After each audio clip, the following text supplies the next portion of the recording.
When you think of muscle cars, you might picture sleek lines, roaring engines, and high-speed thrills. But what if I told you some of the weirdest muscle cars are actually made by GM? And I mean, really weird designs and even weirder performance. You don't want to miss any. Starting from the 1976 Chevrolet Laguna S3. Let's start with a closer look at the unique design of the Laguna S3. Its distinctive aerodynamic sloped nose immediately caught the eye, setting it apart from its peers in the GM family. It was crafted with a clear intention. This was a vehicle meant to dominate the NASCAR circuit. The styling decisions made here were not just for show, they were aimed at capturing speed on the racetrack. And the rear window? It was almost fastback in design, completing a silhouette that was both bold and adventurous. However, while some may have appreciated this radical styling choice, it sparked controversy among consumers. Mixed reviews poured in regarding its aesthetics, with opinions ranging from admiration to outright confusion. For a car that sought to make a statement, that was not the kind of attention it needed. Now let's dive into the performance limitations that would define the Laguna S3's legacy. Initially heralded as a performance powerhouse, the Laguna S3 faced substantial hurdles by the year 1976. New emissions regulations loomed large over the automotive landscape, dramatically affecting engine options. Gone were the days when the Laguna could boast impressive horsepower with its robust V8 lineup. Instead, enthusiasts were now met with the sobering reality of a single, considerably detuned option. By the mid-1970s, the most powerful engine you could find in the Laguna was a 400 cubic inch small block V8 that cranked out a mere 180 horsepower. The excitement of power had dwindled, and with it, the Laguna S3's competitiveness against the muscle cars of previous decades faded almost entirely. The longing to feel the thrill of speed and raw power became a distant memory for many who once held the Laguna in high regard. It was as if the spirit of the muscle car was being slowly siphoned away, leaving behind a vehicle that struggled to find its identity. Where once stood a confident contender ready to take on the racing world, now lingered a car that felt like a shadow of its former self, yearning to reclaim its place on the winner's podium, but unable to do so. The 1978 Oldsmobile 442. Let's dive into the design and styling of this car. The 1978 Oldsmobile 442 boasted a distinct aeroback design, a slant-back coupe that aimed to project a sporty image while simultaneously attempting to enhance its aerodynamics. But here's where it gets interesting. While it tried to mimic a hatchback's look, it functioned more like a traditional trunk, limiting access and practicality. This confusing choice did little to satisfy the craving of enthusiasts who longed for a performance vehicle rather than a mid-size coupe that seemed to stray far from the bold lineage of its muscular predecessors. Expectations were high, but the reality was a puzzling design that left many scratching their heads. Now, let's shift gears and talk about performance, or the unfortunate lack thereof. The original Oldsmobile 442 was a beast on the road. It was famous for its thrilling horsepower that peaked at a staggering 370 thanks to the W30 package featuring a thumping 455 cubic inch V8 engine. Fast forward to 1978, and the landscape had changed dramatically. Buyers found themselves with far less thrilling options. A 3.8-liter V6 that barely mustered 105 horsepower, or various flaccid V8s, including a measly 260 cubic inch engine that barely hit 110 horsepower. For those still desperate for a semblance of power, there was the 305 cubic inch V8, cranking out a modest 145. The dramatic shift in power dynamics was stark. The once mighty 442 could now manage a lethargic sprint to 60 miles per hour in around 14 seconds. To say the 1978 Oldsmobile 442 is a curious chapter in the world of American muscle cars is an understatement. This car reflects a transitional period, an era when performance took a back seat, surrendering the spotlight to practicality. The result? A bizarre automotive identity crisis, leaving loyal fans wondering if the spirit of muscle cars had finally met its match in bureaucracy and the relentless push for efficiency. In the grand scheme of car culture, the 1978 Oldsmobile 442 stands as a testament to the complexities of evolution in the automotive industry. Did the thrill of speed die out with the 442? Or was this just the beginning of a more subdued breed of performance vehicles?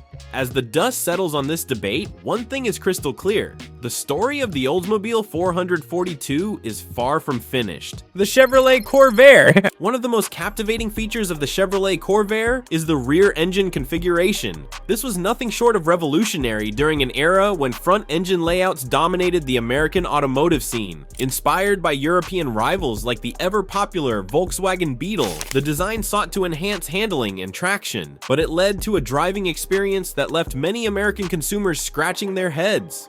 For a country steeped in tradition, a rear engine was something altogether unusual and frankly odd. Now let's talk about the heart of the beast, the engine. The Corvair was equipped with the Turbo Air 6, a horizontally opposed air-cooled flat-six engine.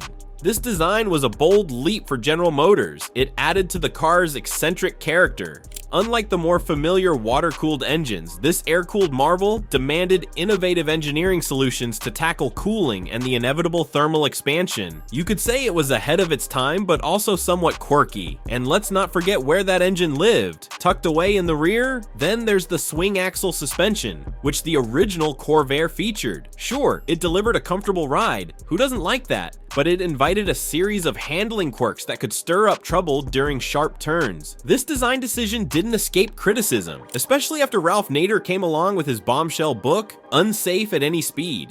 With safety concerns front and center, the Corvair's handling characteristics became a real focal point for public scrutiny. When you combine that rear engine layout with the swing axle suspension, what you get is a driving experience that feels nothing like the familiar muscle and power of other American cars from the same era. It was both intriguing and unsettling, leaving many drivers in a state of bewilderment. Visually, the Corvair stood out as well. Its low profile and curvaceous lines carved a distinct place for it among other compact cars of its time. And let's not overlook the Monza Coupe variant, which garnered attention for its sporty look. Yet even that sporty flair couldn't disguise the quirks. It still had an air of peculiarity that set it apart from more conventional American cars. The absence of a traditional grille? Just another element that underscored the Corvair's unique design language, drawing the eye and turning heads, but perhaps not always for the right reasons. The Pontiac Fiero. The Pontiac Fiero, produced between 1984 and 1988, stands out as one of the most intriguing entries in General Motors' extensive catalog. It holds the title of being GM's very first mid-engine sports car, a factor that undoubtedly piqued the interest of automotive enthusiasts everywhere. Yet this excitement was not without its share of disappointment. The Fiero attracted considerable scrutiny, particularly when it came to performance and reliability issues that plagued its reputation throughout its production years. The mid-engine layout of the Fiero was a significant departure from the conventional front-engine design predominant in American automobiles of its era. This bold engineering choice was intended to enhance the vehicle's handling and balance, essentially creating a sporty persona that few could resist. However, the realities of this innovative configuration brought a host of challenges along with it. Maintenance became more complicated, and the accessibility of crucial components was often less than user-friendly, rendering it somewhat unsuitable for daily driving needs. Many potential buyers found themselves bewildered, expecting a sporty car that also served practical purposes. Among the most defining characteristics of the Fiero were its plastic body panels, crafted from an unusual material known as thermoplastic olefin. While this innovation allowed for a lightweight structure and significantly reduced concerns regarding rust, it also gave the car an unconventional appearance that was hard to ignore. Over time, these panels faced problems of fading and discoloration, which only compounded the aesthetic issues that detracted from the Fiero's intended sporty image. When it came to performance, the Fiero struggled to embody the spirit of a true sports car, despite the initial intentions. The engine options available at launch included a rather underwhelming 2.5-liter four-cylinder producing a mere 92 horsepower, which left many craving more thrill. Later models offered a 2.8-liter V6 that managed to crank out only 135 horsepower, still quite lackluster for a vehicle that was marketed as sporty. Consequently, drivers experienced lackluster acceleration and driving dynamics, which fueled the disappointment among enthusiasts. Critics were quick to point out how the Fiero fell short of its promise as a performance car, often characterizing it as an awkward compromise rather than the exhilarating sports machine it aspired to be. The 1973 Buick Century Stage 1. The 1973 Buick Century Stage 1 is a standout, a true oddity in the realm of American muscle cars. Sure, it has a performance heritage, but it's also caught in the web of constraints of its era. Let's talk about the performance anomaly. By 1973, the muscle car scene was waning fast. Most car manufacturers were scaling back on performance, thanks to stricter emissions regulations and the relentless rise in fuel prices that had everyone sweating, but not Buick. They threw caution to the wind and stuffed the Century Stage 1 with a robust 455 cubic inch V8 engine, mind you, rated at a hearty 270 horsepower. That's right, this engine wasn't just a flash in the pan, it was a carryover from earlier models, which makes it stand out even more during a time when brands were abandoning high-performance options left and right. Then there's the colonnade body style. Introduced in 1973, this design offered a beefier roofline aimed at rollover safety and resulted in a bulkier overall aesthetic compared to its predecessors. Can you imagine that? You've got this powerful engine nestled under the hood, and yet the vehicle sports a conservative and hefty body style. It creates a bizarre dichotomy where the muscle car profile appears to be cloaked in family sedan attire. This unexpected blend of performance power with practical appearance adds yet another layer of oddity to the Century Stage 1, making it truly a vehicle unlike any other during its time. Let's not overlook the fact that production was slim. With a mere 728 units rolling off the line in 1973, the Buick Century Stage 1 is as rare as a unicorn. This scarcity places it in an interesting niche within the muscle car community, often overshadowed by the more recognizable heavyweights like the Chevrolet Chevelle or Pontiac GTO. And what about the interior? Well, this is where it gets really interesting. The Century Stage 1 brings together classic Buick features. Think plush seating and that nostalgic wood trim. However, this luxury feel sharply contrasts the high-performance aspirations of the car. Some buyers revel in the comfort and luxury, expecting the pampering of a finer ride, while others scratch their heads, pondering why a vehicle dubbed a muscle car would emphasize comfort over raw sportiness. The Chevrolet Supersport Roadster. What is it about this vehicle that makes it so odd? Its bizarre blend of design elements and functionality creates a striking contrast that leaves everyone scratching their heads. The SSR's design draws heavy inspiration from Chevrolet's late 1940s advanced design trucks. It boasts a rounded front end accented by bulbous fenders that give it a distinctive flair. This retro vibe sets out to evoke waves of nostalgia, yet it inadvertently results in a vehicle that is visually confusing. Buyers were often left with this nagging question. Were they gazing at a sporty convertible or a pickup truck? The awkward proportions of the SSR added to the muddle. It sits low like a sports car, but sports a bulky physique similar to that of a truck. And let's talk about its standout feature, the convertible pickup truck concept. The SSR comes equipped with a retractable hardtop that allows it to seamlessly transition from a closed coupe to an open-air pickup. Sounds fantastic, right? While this innovative design certainly turns heads, it also sparks serious questions about practicality. You see, the folding mechanism involved in this transformation takes up a chunk of valuable cargo space in the bed. So, while attempting to establish itself as a truck, it limits its utility in that very department.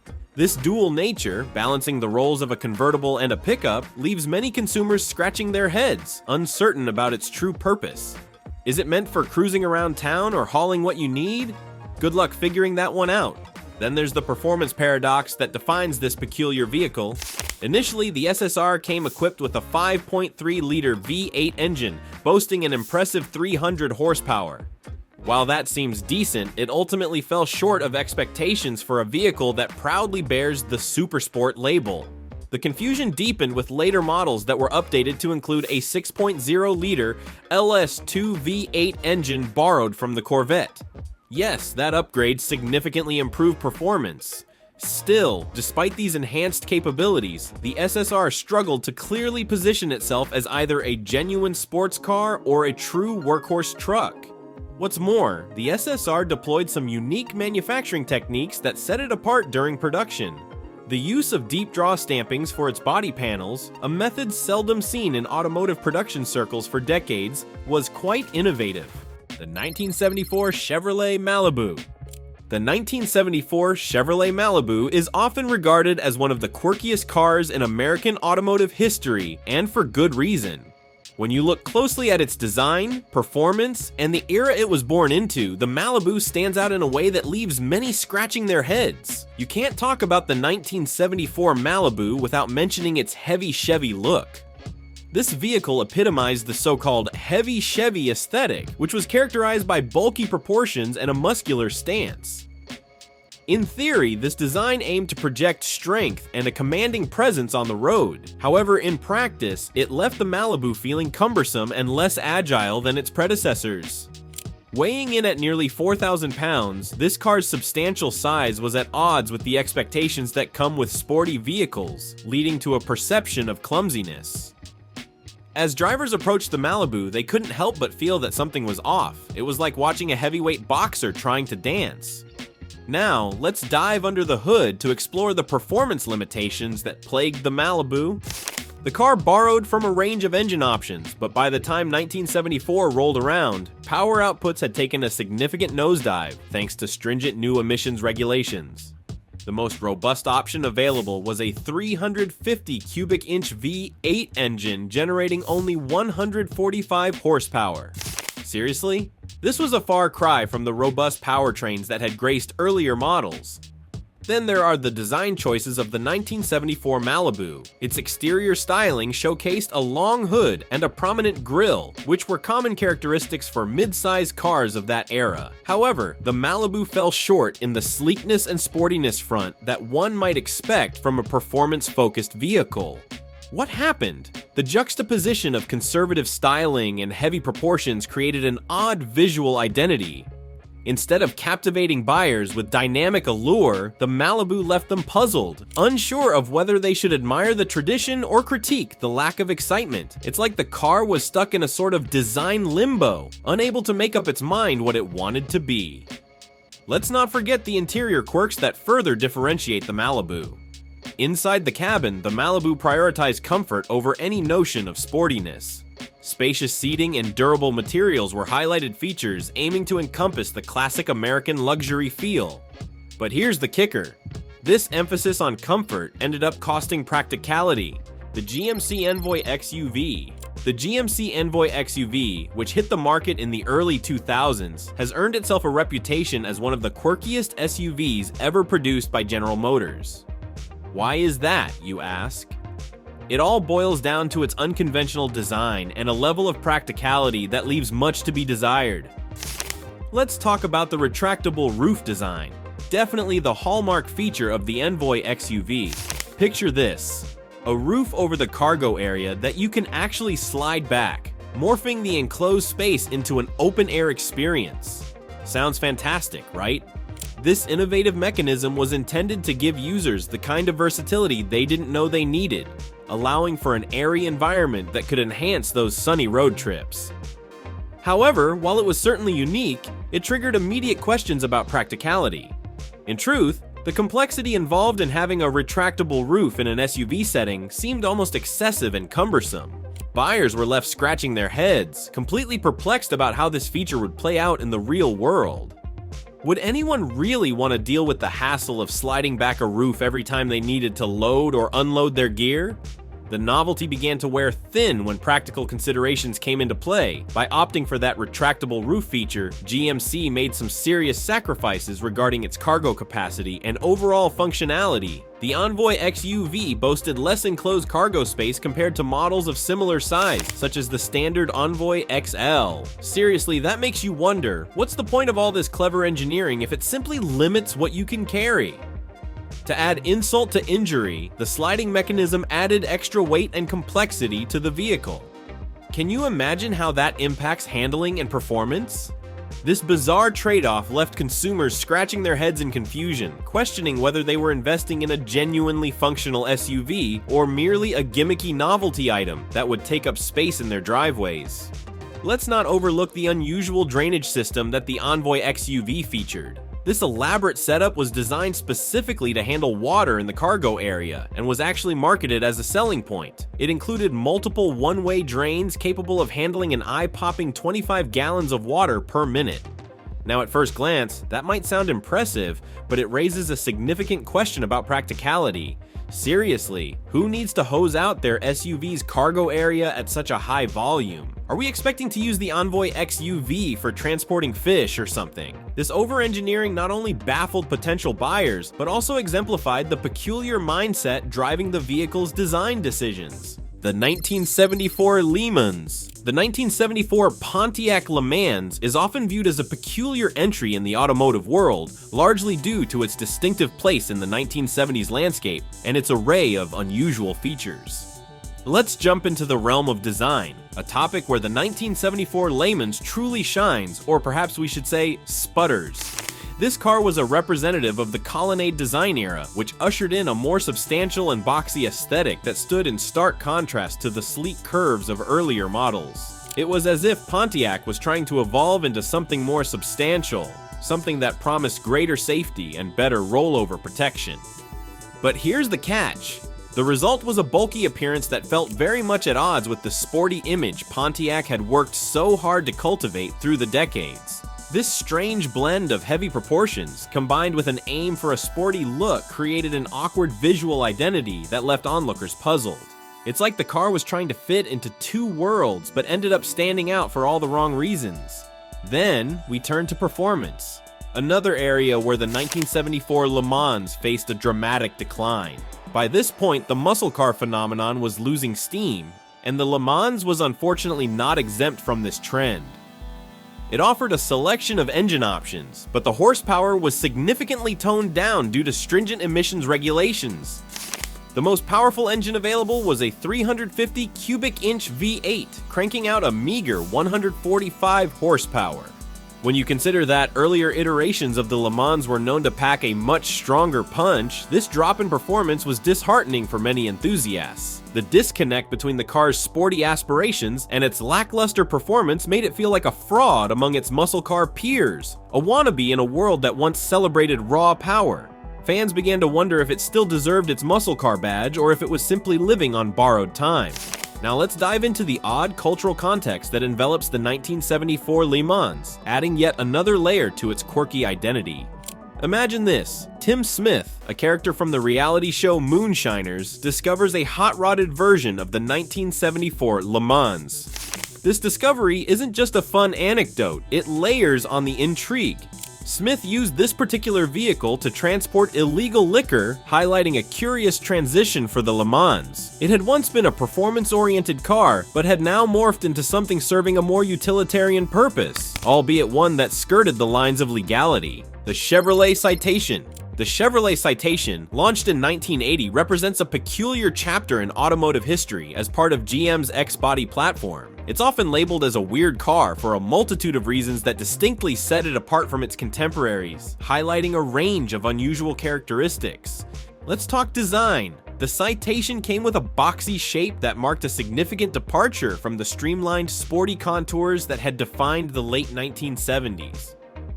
Sure, this design made it practical for maximizing interior space, but let's be honest, it seriously lacked the visual flair that consumers had begun to crave in compact cars. From the moment it hit the streets, its overall aesthetic felt outdated, almost like a relic from a bygone era, making it seem noticeably out of step with the dynamic designs being pumped out by competitors. When drivers caught sight of the Citation, it was hard not to think, what happened to the sleek, eye-catching models? Moving on to the mechanical side of things, we encounter the front-wheel drive feature that helped define the Citation as a pioneer within General Motors. Being GM's first front-wheel drive compact car represented a major engineering shift for the company, a move that some might even call ambitious.